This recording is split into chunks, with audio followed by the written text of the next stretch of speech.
Everyone, I am Rachel DeSando, Executive Director at Speech for Life, and today I bring you fun literacy skills and activities related to dyslexia. So dyslexia is something I'm very passionate about, and I feel like there's so much that the world doesn't understand about dyslexia. So today I wanted to start with the foundation of, as a speech pathologist, what I actually look at to come up with the diagnosis or to discover the diagnosis. So the first thing that I look into is a family history. So during an evaluation or the screening process, I will actually usually have the parents fill out a questionnaire, and in that questionnaire it's very important that the parents disclose any information of a family history, not necessarily of a diagnosis of dyslexia, but any struggling readers in the family, maybe someone's reading level kind of capped off at a certain point, even though their education continued, or just that they had trouble learning to read and write. So that's the first element that we look for. And then the most I don't want to say obvious, but kind of the most regular occurrence that is like a red flag to parents is poor reading accuracy. So you'll notice that your child is trying to read the words and they're not saying the words that are on the page. And it's not because they're just guessing to guess. My job is to figure out why they are not saying the words on the page. And sometimes they are guessing, but they're not just guessing because they're lazy. Usually there's one of these other factors that I'm going to be discussing, and one of those factors is fluency, so their ability to read a paragraph or several sentences fluently without stumbling on the word several times before getting it out, or without changing the word. So sometimes they might have a nice rate of reading, like they're reading at a good speed, but you'll notice that when you're actually looking at the words on the page, they are not saying the words on the page. So that is something to look into. Another red flag that parents usually notice first is their students that have poor spelling abilities. So you'll notice that children might be reversing letters, and another myth about dyslexia is that it is a visual issue, and excuse me, actually it is a sequencing issue. So if your child is struggling to sequence and remember the sounds in the right order, it will be really hard for them to write down the sounds and sound out the word and then put those thoughts onto the paper.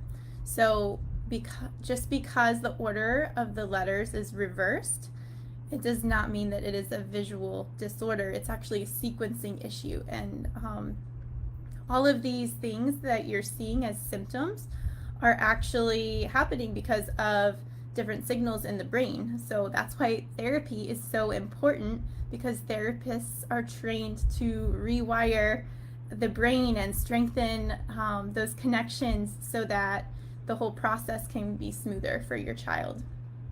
All right, so we talked about fluency, we talked about spelling abilities, and the next one is decoding. So your child's ability to actually sound out the words.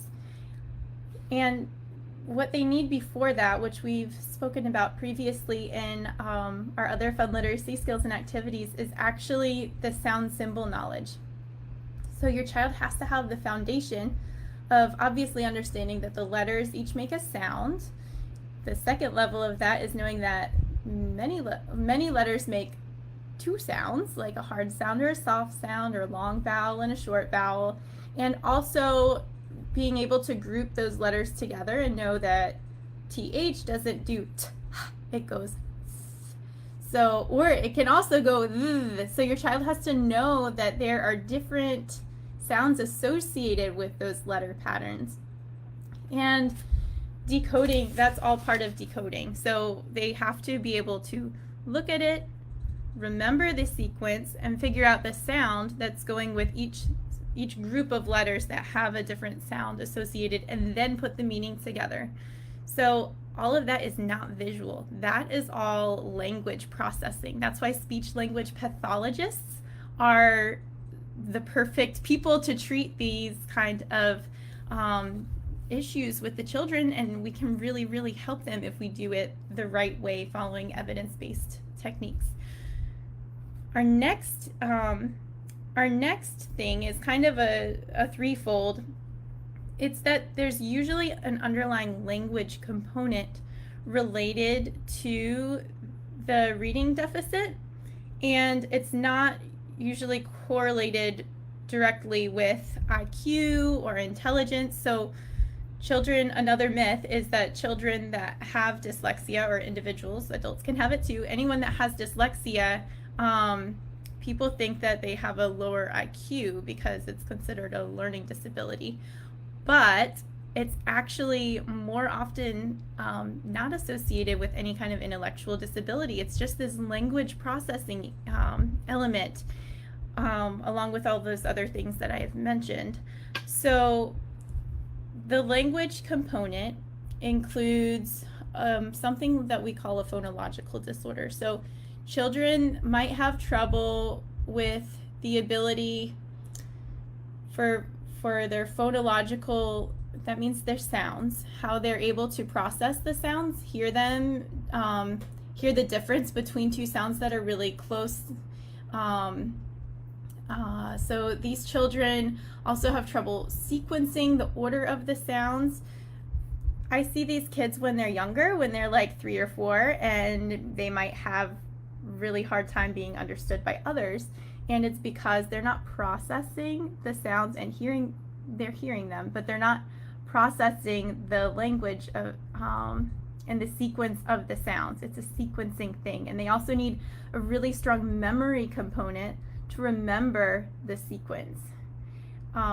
So all of those things tie together in the same part of the brain, and we usually see a pattern or area of weakness in the phonological component. So that can be related to processing the sounds and then repeating the sounds out loud.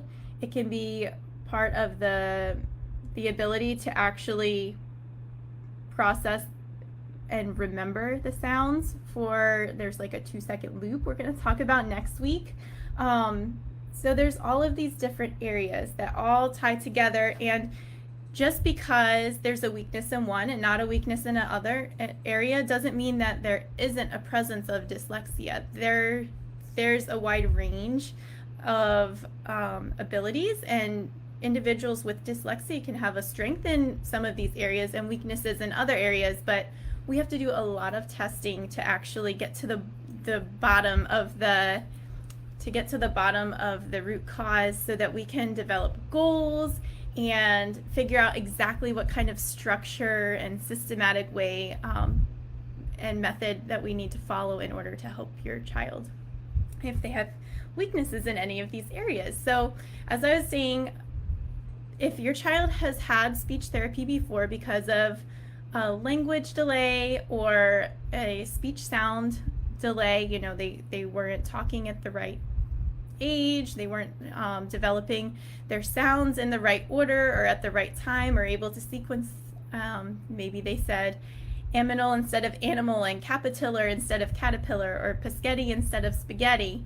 Those are kind of, all kids have some words that are difficult for them to say, but if your child was one of those children that has struggled with that a lot when they're younger, and they're still struggling now with sequencing sounds and all these other things like reading fluency and decoding and spelling, then this is the perfect time to contact me. And we're doing free screenings. They're 30-minute screenings for the month of October for Dyslexia Awareness Month.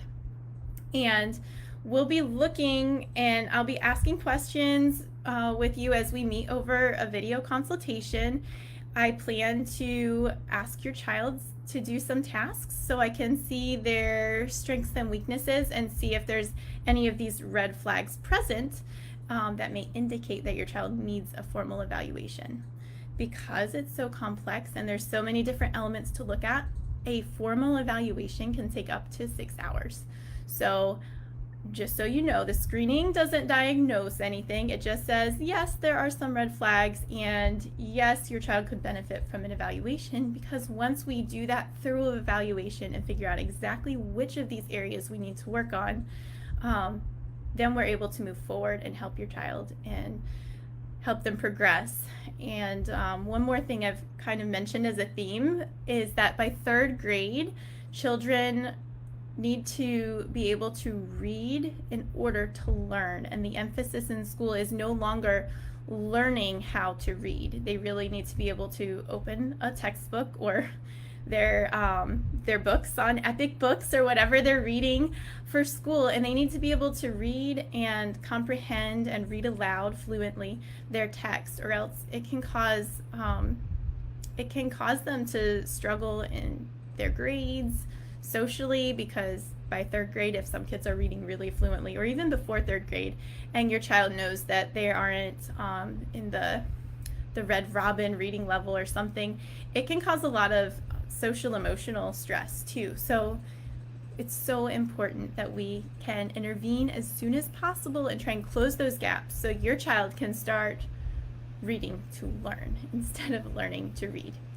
So I would love if everyone could share, like, and comment. I hope everyone has a fabulous day, and please reach out. We'll have the link connected to this video, so you can just click the link and schedule a dyslexia screen with me today so we can figure out, the next steps to help your child.